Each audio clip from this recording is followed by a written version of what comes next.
குருவே நம தந்தையே நம. முத்திரைகள் என்பது நமக்கு அற்புதமான ஆற்றலை கொடுக்கக்கூடியது. அதில் முத்திரை யோகா என்ன நம்ம அதை சொல்லலாம். விரல்களால் செய்யக்கூடிய யோகத்துக்கு பெயர் தான் முத்திரை யோகம். அதனால தான் யோக முத்திரைகள் அப்படிங்கிறது நமக்கு நாமே பேசிக்கொள்வதற்கு உபயோகப்படக்கூடிய முத்திரைகளாக இருக்குது. இந்த யோக முத்திரைகளை செய்வதற்கு நம்ம பஞ்சபூத ஆற்றல்களை நம்ம விரல்கள் மூலமாக இணைக்க போகிறோம். இன்றைக்கி நம்ம பார்க்க போகிற முத்திரை அப்படிங்கிறது உங்களுக்கு லிங்க முத்திரை மற்றும் கமநாசக முத்திரை. இந்த இரண்டு முத்திரைகளுமே சுவாச பிரச்சனையை தீர்ப்பதற்கு உபயோகப்படக்கூடிய முத்திரைகள். கமநாசக முத்திரை எப்படி செய்யணும் அப்படின்னா, நம்முடைய 5 விரல்களில் மோதிர விரல், சுண்டு விரல், இந்த 2 விரல்களையும் உள்ளங்கை நோக்கி மடக்கி வச்சுக்கிட்டு இந்த கட்டை விரலை வைத்து மேலே அழுத்தி பிடிச்சிக்கிட்டு மீதி 2 விரல் நீட்டிக்கணும். இது மாதிரி 2 கைகளையுமே வச்சுக்கிறது பேர் தான் கமநாசக முத்திரை. இப்படி வச்சு மடி மேலே வச்சு அமர்ந்துக்கணும். அமர்ந்துட்டு கண்ணை மூடி நீங்கள் அப்படியே உங்கள் மூச்சை மென்மையாக கவனிக்க போகிறீங்க. அப்படி கவனிக்க முடியாதவங்க படுத்துட்டு இருக்க படுக்க நிலையில் கூட இந்த மாதிரி நம்ம வச்சுக்கலாம். ஸோ இந்த யோக முத்திரையை செய்கிறது மூலமாக உங்கள் உடம்புல இருக்கக்கூடிய தைராய்டு குறைபாடு அப்படிங்கிறது சரியாகும். உடல் எடை அதிகமாக இருக்கவங்களுக்கு உடல் எடை குறையிறதுக்கு வாய்ப்பு இருக்கும்.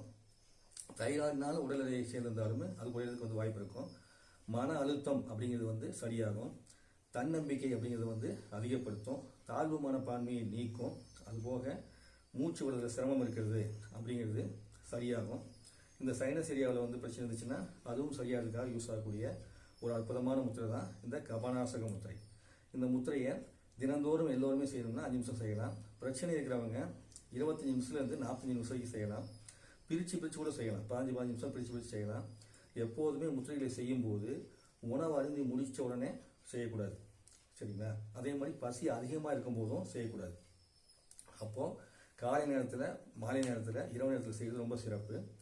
இதில் நோயுற்றவங்க பார்த்தீங்கன்னா ஒரு நாளைக்கு 15 நிமிஷமாக எப்போ வேணாலும் செஞ்சுக்கிட்டே இருக்கலாம், கேப்புட்டு. அப்படி செய்யும்போது உணவு அருந்திருக்கக்கூடாது, பசி அதிகமாக இருக்கக்கூடாது, அதே நேரத்தில் ரொம்ப சோர்வாக இருக்கக்கூடிய தன்மை இருக்கக்கூடாது. அதை மட்டும் பார்த்துக்கணும். ஸோ இதுதான் கமநாசக முத்திரை. இதுக்கு அடுத்து நம்ம பார்க்க போகிறது லிங்க முத்திரை. லிங்க முத்திரை அப்படிங்கிறதுக்கு 2 கைகளையும் நம்ம கோர்த்துக்கிறோம். கோர்த்துக்கிட்டு இடது கை கட்டை காட்டுங்க. 2 கைகளையும் கோர்த்துக்கிறோம். இது கமநாசக முத்திரை. கமநாசக முத்திரைங்கிறது மோதிர விரல், சுண்டு விரல் 2ஐயும் இப்படி வச்சுட்டு இதில் நீட்டிக்கிறோம். இதுதான் கமநாசக முத்திரை. தெரியுதுங்க ஐயா?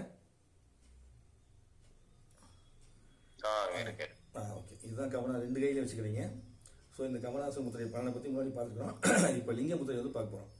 லிங்க முத்திரைங்கிறதுக்கு 2 கைகளையும் நம்ம கோர்த்துக்கிறோம். கோர்த்துக்கிட்டு கட்டை வரல இடது கை கட்டை வரல மேலே நீட்டிக்கிறோம்.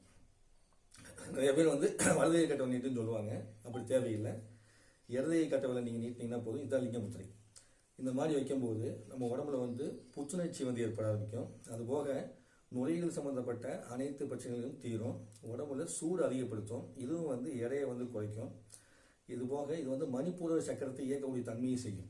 மணிப்பூரக சக்கரம் இயங்கி நம்ம உடம்புல ஒளி பரவி உடல் முழுக்க ஒரு ஆரோக்கியத்தன்மை ஏற்பட்டு மிக உயிர் சக்தியோடு இயங்குவதற்கான வாய்ப்பு கிடைக்கும். இந்த முத்திரையை ரொம்ப சூடு உள்ள உடம்புல இருக்கவங்க அதிகமாக செய்யக்கூடாது. இப்போ சூடான உடம்புக்காரங்க இருப்பாங்க இல்லையா, அவங்க அதிகமாக செய்யக்கூடாது. ஆனால் காய்ச்சல் இருக்கும்போது இந்த முத்திரையை செய்யலாம், தவறு கிடையாது. அந்த காய்ச்சல் சளியினால் வந்த காய்ச்சலாக இருந்தால் இந்த முத்திரையை செய்யும்போது ரொம்ப சிறப்பு. சளியினால் வராத காய்ச்சலாக இருந்தால் இந்த முத்திரையை செய்வது தவிர்த்திடணும். உடம்புல சூடு உடம்பு இல்லாதவங்க இந்த முத்திரையை தினந்தோறும் 5 நிமிஷம் செஞ்சுட்டே வரலாம். நுரையீரல் பிரச்சனை இருக்குது, இப்போ கொரோனா தொற்று வந்துருச்சு, ரொம்ப சளி ஜாஸ்தியாக இருக்குது, சுவாசப்பாதை அத்தனையிலையுமே இது ஏரியாவில் மூக்கில் இருந்து அப்படியே சுவாசப்பாதை அத்தனையுமே யாருக்கெல்லாம் சளி தொந்தரவு இருக்குதோ அவங்க அத்தனை பேருமே இந்த முத்திரையை தினந்தோறும் 15 நிமிஷத்துலேருந்து 35 நிமிஷம் 40 நிமிஷம் வரைக்கும் செய்யலாம், சரிங்களா? அது அவங்க இதுக்கு தகுந்த மாதிரி.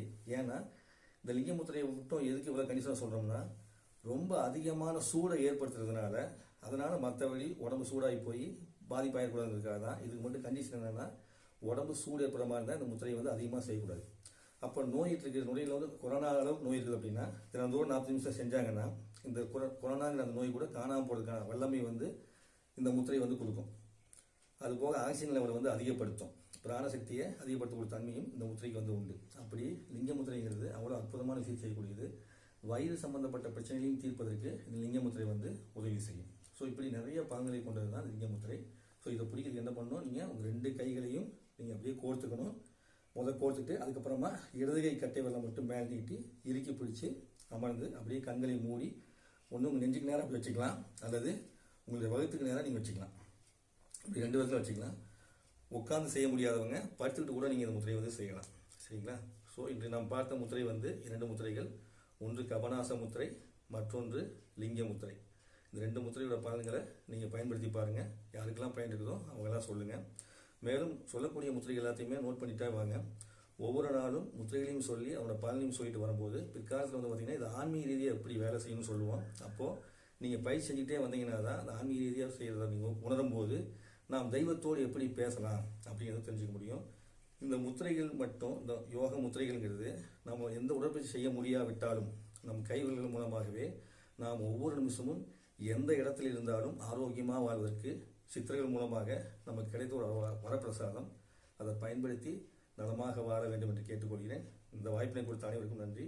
குணபான ஐயாவுக்கு நன்றி. குருவே நம, தந்தையே நம. நன்றிங்கய்யா. நன்றிங்கய்யா. அற்புதமாக